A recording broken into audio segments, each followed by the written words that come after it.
వరు ఒకసారి చాలా ఎమోషనల్ పర్సన్ వరు.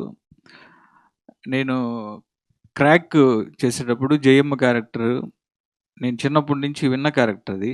ఎలా ఉంటుంది అంటే తర్వాత వరు చేసిన తర్వాత జయమ్మ అసలు ఇలా ఉంటుందా అని చెప్పి మొత్తం ప్రకాశం డిస్టిక్లో ఉన్న వాళ్ళందరూ కూడా షాక్ అయిపోయారు.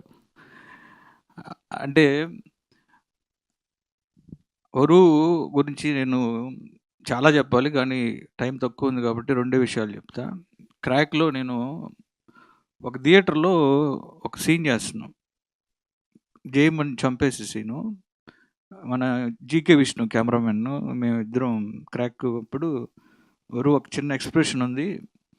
లాస్ట్ నీకు ఇప్పటివరకు నీకు తెలీదు నేను చంపబోతుంది అని ఒక షాట్ పెట్టాను అంటే, "సార్ రైట్ ఫోకస్ పెట్టుకోండి సార్ రైట్ ఐకి" అంది. ఏంటి రైట్ ఐకి? Ready okay. విష్ణు చూసుకో అన్నా. సార్ రైట్ ఐకి ఫోకస్ పెట్టాడు. కరెక్ట్‌గా టైమింగ్‌లో అలా టీయర్స్ అలా వస్తున్నాయి. షాక్ అయిపోయాను నేను. అంటే ఒక ఎక్స్ట్రార్డినరీ. నాకు తర్వాత మహానటి ఇయన్నీ చూస్తే ఒక సావిత్రి గారు, ఒక ఊర్వశి శారద గారు ఎంత మంచి ఆర్టిస్టో అంత మంచి ఆర్టిస్ట్ వారు. బాలయ్య బాబు తోటి వీరసింహారెడ్డి చేస్తున్నప్పుడు భానుమతి క్యారెక్టరు ఒక ఒక సీన్ ఉంది. టోటల్ సీను నేను 2 రోజులు పట్టిద్దేమో లేదంటే ఒక 2½ డే పట్టిద్దేమో అని మా కో డైరెక్టర్‌కి ప్లాన్ చేసి చెప్పాను. ఈ సీన్ చాలా ఇంపార్టెంటు. చెల్లెలు రివర్స్ అవుతది అన్న మీద. ఆల్మోస్ట్ ఒక 4 పేజీలు ఉన్నాయి డైలాగులు. సరే అని చెప్పి మార్నింగ్ వచ్చి 2½ రోజు ప్లాన్ చేసాం రామోజీ ఫిల్మ్ సిటీలో. బాలయ్య బాబు కాంబినేషను.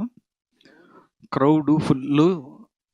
సార్ వరుకి నేను 2 రోజుల నుంచి చెప్తున్నా డైలాగులు ఇచ్చేసి చూసుకోవరు ఇది చాలా ఇంపార్టెంట్ సీన్ అని. మీరు నమ్మరు, సింగిల్ షాట్లో చేసింది. కెమెరాలు రన్ అవుతున్నాయి, సింగిల్ షాట్ నేను కట్ చేసుకున్న సీన్ మార్నింగ్ 9:30, 10కి స్టార్ట్ చేసి బ్రేక్ అయిపోయింది. షాక్ నేను. అంటే జస్ట్ 3 అవర్స్లో సీన్ అయిపోయింది. అది కూడా సింగిల్ షాట్కి నేను 2-3 సార్లు రిహార్సల్ చేసుకొని తర్వాత చేశాను. ఎక్స్ట్రాడినరీ ఆర్టిస్టు బాలయ్య బాబు గారు. ఆ షాట్ అయిన తర్వాత జనం అంతా క్లాప్స్ కొడుతున్నారు. బాలయ్య బాబు గారు చెప్పారు, ఊర్వశి శారద గారిని చూసినట్టుంది నాకు అని.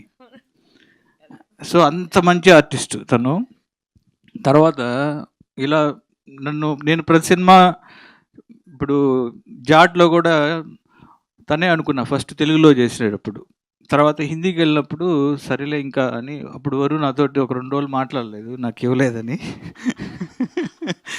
సో అంటే నేను ప్రతి చేసే సినిమాలోనూ ఒక ఫిమేల్ క్యారెక్టర్ చాలా స్ట్రాంగ్గా రాసుకోవటం అలవాటైంది. ఇప్పుడు నేను చేసే సినిమాలో కూడా చాలా స్ట్రాంగ్ క్యారెక్టర్ రాసుకున్నా. బట్ చూద్దాం అది ఎవరు చేస్తారు. తర్వాత నాకు ఒకరోజు వచ్చి ఆఫీస్లో నేను చాలా హడావుడిగా ఉంటే వచ్చి, సార్ కలవాలి ఏంటి అంటే కథ చెప్పాలి మీకు అని. సరే వరు రా అని చెప్తే నేను వరు వచ్చి కథ చెప్తుంది అంటే నేను ఏం చెప్తుంది అసలు నేను 1½ అవర్ 2 అవర్స్ స్టన్ అయిపోయాను కథ విన్న తర్వాత. ఎక్స్ట్రాడినరీగా చేసింది స్క్రిప్ట్ని. షాక్ నేను. రేపొద్దున మీరు థియేటర్లో చూసి ఇదే ఫీల్ అవుతారు. నేను 100% చెప్తున్నా. Extraordinary screen play, extraordinary twist ఉంది అండ్ మంచి ఎమోషన్స్ ఉన్నాయి. ప్రతి తల్లిదండ్రులు చూడాల్సిన ఒక మంచి సినిమా ఇది. నేను ఎక్కువ రివీల్ చేయకూడదు ఎందుకంటే అంత ఎమోషనల్ కంటెంట్ ఉంది. అండ్ నాకు కథ చెప్తున్నప్పుడే ఎవరు 28 డేస్లో తీసిందని చెప్తున్నారు కదా, తీసేస్తుంది ఎందుకంటే అంత క్లారిటీతో చెప్పింది షార్ట్స్తో సహా.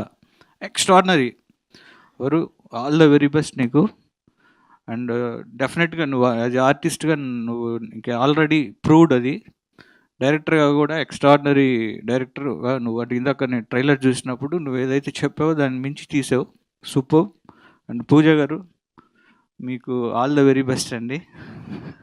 మీ డెబ్యూ ప్రొడ్యూసర్గా అలానే డైరెక్టర్గా వరు, తర్వాత సాయి కృష్ణ బ్రదర్. నేను ఇప్పుడే కలవటం మీ గురించి వింటా ఉన్నా చూస్తూ ఉన్నా. ఒక మంచి మీరు బన్నీ వాసు గారు మీరంతా ఒక గోల్డెన్ హ్యాండ్స్ అయిపోయారు. అండ్ ఇందాకే చెప్తున్నారు 9 మంది డైరెక్టర్లు అని.